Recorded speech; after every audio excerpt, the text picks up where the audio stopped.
Esse ano a gente teve aqui no Brasil a segunda maior taxa de juros do mundo, uma crise das varejistas nacionais, juros nos Estados Unidos batendo recordes e o mais curioso ainda, o Neymar foi parar no Al-Hilal. Isso é porque a gente ainda está em setembro, tá?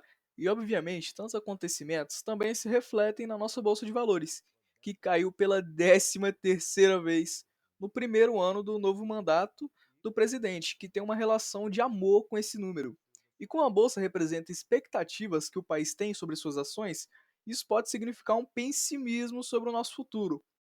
Mas ok, tudo isso que eu te falei não é nem 10% do que aconteceu em 1920.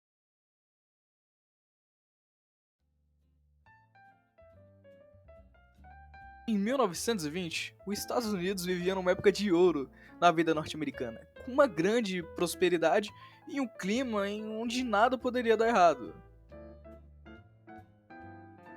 E as famílias poderiam ter carros, rádios, telefones, e a economia do país teve um crescimento de mais de 40%. E não foi só isso. Os famosos arranha-céus começaram a nascer, estações de rádio se instalando em todo o país e a era do jazz consagrou a música popular americana na época. Os estúdios de Hollywood foram fundados nesse período e com isso espalhando mais ainda a cultura norte-americana. Mas isso sim teve um fim. Is to steady down. Let us stop to consider that tranquility at home is more precious than peace abroad.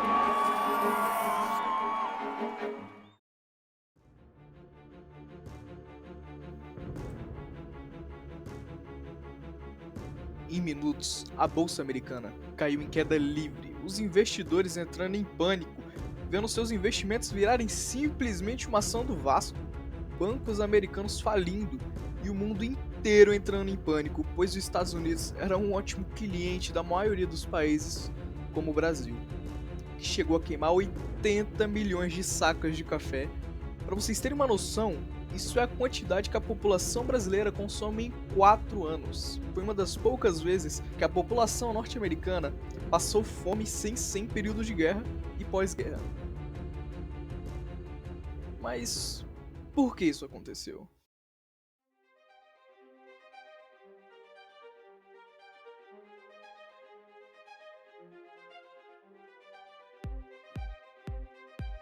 Um economista sugeriu que os eventos que levam a uma crise começam com uma inovação e algum choque na economia. Se esse choque fosse grande o suficiente, as oportunidades para lucrar aumentariam, logo empresas e indivíduos fariam empréstimos para tirar vantagem de altos lucros previstos no setor. Choque varia de um boom especulativo para outro. Na Grande Depressão foi a rápida expansão da produção de automóveis e o desenvolvimento das rodovias, em conjunto à grande ampliação da rede elétrica para boa parte do país, e o grande aumento dos números de telefones nas residências. Se o choque for suficientemente grande e amplo, as oportunidades de lucros previstas aumentarão em pelo menos um setor importante da economia, e a participação dos lucros no PIB.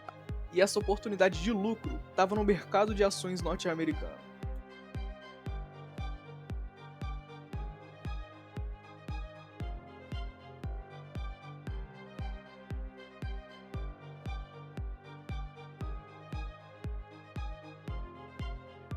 E se debatido até hoje, mas a teoria mais provável foi pela produção em massa dos Estados Unidos que não acompanhou a oferta e a demanda. Outro motivo foi a bolha de especulações da bolsa de valores. Foi a falta de regulamentação da economia e o excesso de crédito. Mas que me pergunte o que é uma bolha de especulação é quando um ativo ou um produto sofre um aumento muito rápido e extremo, fazendo com que ele seja negociado a um preço muito acima do que ele realmente vale. Ótimo. Mas agora me fala, como é que os Estados Unidos conseguiu vencer isso tudo? Isso eu vou deixar com o meu grupo. Meu trabalho já tá pronto.